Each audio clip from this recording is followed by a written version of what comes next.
Hi, എല്ലാവർക്കും പുതിയ വീഡിയോയിലേക്ക് സ്വാഗതം. നമ്മൾ ഇന്നിവിടെ ഉണ്ടാക്കുമ്പോൾ വട്ടയപ്പം, കള്ളപ്പം, കിണ്ണത്തപ്പം അങ്ങനെ പല പേരിലുള്ള അപ്പമാണിത്. ഇപ്പോൾ ക്രിസ്മസ് അല്ലേ, ഇനി ആരും ഉണ്ടാക്കാൻ അറിയില്ല, പറയാൻ പറ്റില്ല. നമ്മൾ അതിന് വേണ്ടി പച്ചരി ഒരു 4 മണിക്കൂർ കുതിർത്ത് വെച്ചിട്ടുണ്ട്, നന്നായി കഴുകിയിട്ട്.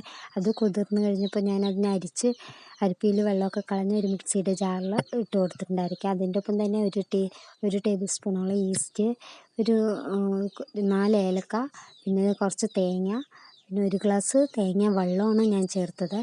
സാധാ പച്ചവെള്ളമാണെങ്കിലും മതി.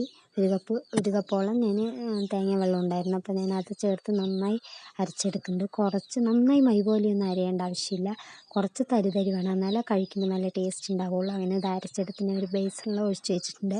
അപ്പോൾ നമ്മൾ ഈ ഒഴിച്ച് വെച്ച മാവ് വേറെ ഒരു ബേസിനിൽ എടുത്തിട്ട് അതിനൊരു 3 ടേബിൾ സ്പൂണോളം മാവ് എടുക്കുക.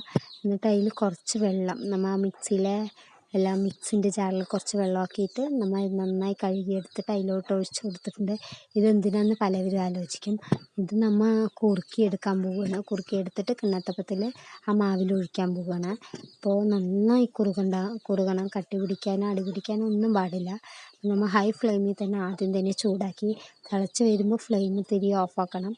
അപ്പോൾ നന്നായി ചൂടായ ശേഷം തിളച്ച് വന്നപ്പോൾ എൻ്റെ ഫ്ലെയിം കുറച്ച് കമ്മിയാക്കിയിട്ടുണ്ടായിരുന്നു. നന്നായി ചൂടായി.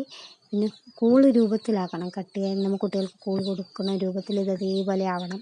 അങ്ങനെ ആയിട്ടുണ്ട്. അപ്പം അതിനെ എടുത്ത് ഒരു പാത്രത്തിൽ ഒഴിച്ച് ആറാൻ വയ്ക്കാൻ പോകുകയാണ്. അത് ആറാൻ വെച്ചിട്ടുണ്ടായിരുന്നു. ഇത് ആറിക്കഴിഞ്ഞ ശേഷം നമ്മളതൊരു മിക്സിൻ്റെ ജാറിൽ ഇട്ട് കൊടുക്കുക. അതിൻ്റെ ഒപ്പം തന്നെ ഞാനിനി അടുത്ത് ചേർക്കാൻ പോകുന്ന പഞ്ചസാരയാണ്. ഞാൻ 2 ഗ്ലാസ് അരിക്ക് 1 കപ്പ് 1.25 കപ്പ് പഞ്ചസാര ഇട്ട് കൊടുത്തു. ആവശ്യത്തിന് മധുരം ഉണ്ടായിരുന്നു. എന്നിട്ട് 1 ഗ്ലാസ് വെള്ളവും ഇതും കൂടി നന്നായി അടിച്ചെടുത്തിട്ട് വന്നിട്ടുണ്ട്. എന്നിട്ട് ഈ മിക്സ് നമ്മൾ ആ മാവിലോട്ട് ഒഴിച്ച് കൊടുക്കാൻ പോകണം. ഇനി ചെയ്യുന്ന സ്റ്റേജ് നമ്മൾ ഒരിക്കലും ഇത് കളയരുത്, അതെന്തായി ഉറപ്പായാലും ചെയ്യണം. നന്നായി മാവ് കൈകൊണ്ട് അമുത്തിനരടി ഇങ്ങനെ ഇളക്കി കൊടുക്കണം. കാരണം ഇതാണ് കിണ്ണത്തപ്പിന് മെയിനായുള്ള ഒരു സ്റ്റേജ് പറയുന്നത് ഇതാണ്. അപ്പോൾ എന്നിട്ട് അങ്ങനെ ഇളക്കി കൊടുത്ത് ഞാൻ 3 മണിക്കൂർ കഴിയുമ്പോഴേക്കും എൻ്റെ മാവ് ഇങ്ങനെ പൊന്തി വന്നിട്ടുണ്ടായിരുന്നു. 2.5 മണിക്കൂർ 2.25 ആകുമ്പോഴേക്കും ഇങ്ങനെ വന്നിട്ടുണ്ട്.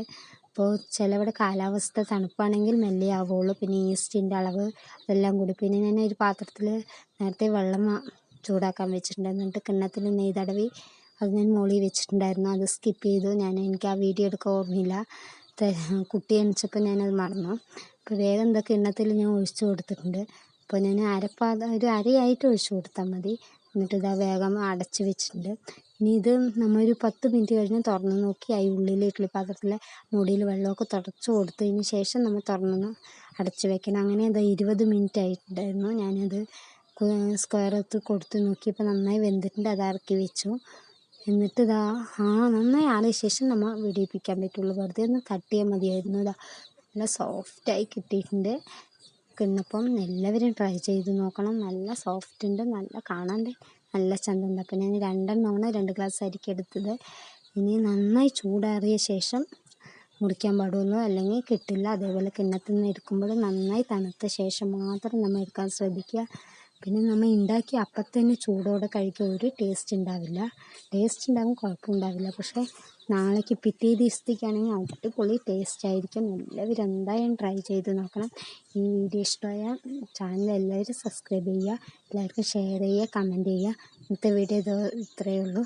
ബൈ. ഇനി അടുത്ത വീഡിയോയിൽ കാണാം.